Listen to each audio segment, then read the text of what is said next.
বিধানসভায় দাঁড়িয়ে তৎকালীন তৃণমূল সরকারের করে যাওয়া একের পর এক দুর্নীতির খোলস খোলেন মুখ্যমন্ত্রী শুভেন্দু অধিকারী।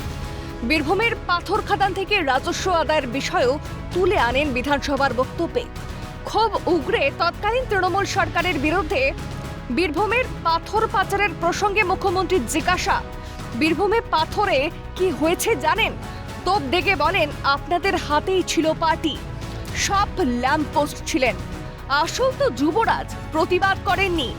আমার বুকে পাটা ছিল, আমি প্রতিবাদ করেছি। বীরভূমে পাথরে কি করেছেন জানেন? আপনাদের হাতে ছিল পার্টি, সব ল্যাম্পপোস্ট ছিলেন। আসল তো যুবরাজ, আসল তো ভানুয়াতু,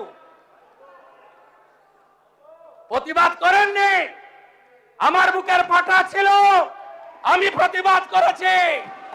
বীরভূমের পাথর থেকে রেভিনিউ প্রসঙ্গ তুলে মুখ্যমন্ত্রী আক্রমণের সুরে জানান, 1 বছর তৎকালীন তৃণমূল সরকার পাথর থেকে রেভিনিউ দিয়েছে মাত্র 60 কোটি টাকা। রাজ্যে পালাবদল হতেই সেই লাভের খতিয়ান তুলে শুভেন্দু অধিকারী বলেন, 9 মে শপথ নেওয়ার পর 1 মাসে বিজেপি সরকার রেভিনিউ দিয়েছে 83 কোটি টাকা। আগামী দিনে এটা 100 কোটি হবে, তার প্রতিশ্রুতিও দেন ভরা বিধানসভায় শুভেন্দু অধিকারী। সব মেনে নিয়েছিলেন। 1 বছরে বীরভূমের পাথর থেকে রেভিনিউ দিয়েছেন 60 কোটি টাকা। আর আমরা 9 মে শপথ নেওয়ার পরে 1 মাসে রেভিনিউ দিয়েছি 83 কোটি টাকা।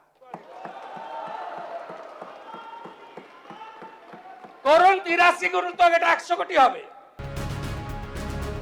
সবশেষে বীরভূমের পাথর খাদান থেকে বেআইনি প্রক্রিয়ায় কিভাবে পাথর পাচার হয় আর বছরের 1100 কোটি টাকা লুট হয়ে কাবাক স্ট্রিট হয়ে দুবাইয়ে যায়, অভিষেক বন্দ্যোপাধ্যায়ের নাম না নিয়ে তার হিসেব দেন মুখ্যমন্ত্রী। 83 গুণিতক 12, 1200 কোটি।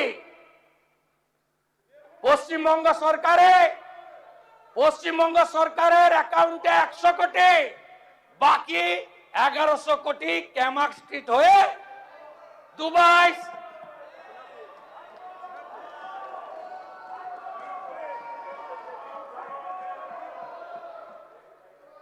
ये तो पहले झांकी है, अभी बहुत कुछ बाकी है।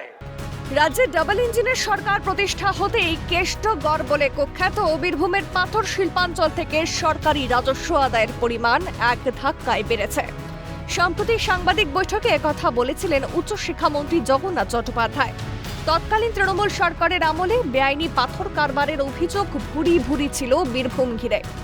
মোহাম্মদ বাজার থেকে শুরু করে ময়ূরেশ্বর, নলহাটি, রামপুরহাট, মুরারইয়ের মতো এলাকায় 9টি চেক পয়েন্ট অর্থাৎ ডিসিআর থেকে পাথরের কারবার চলত বলে অভিযোগ ওঠে।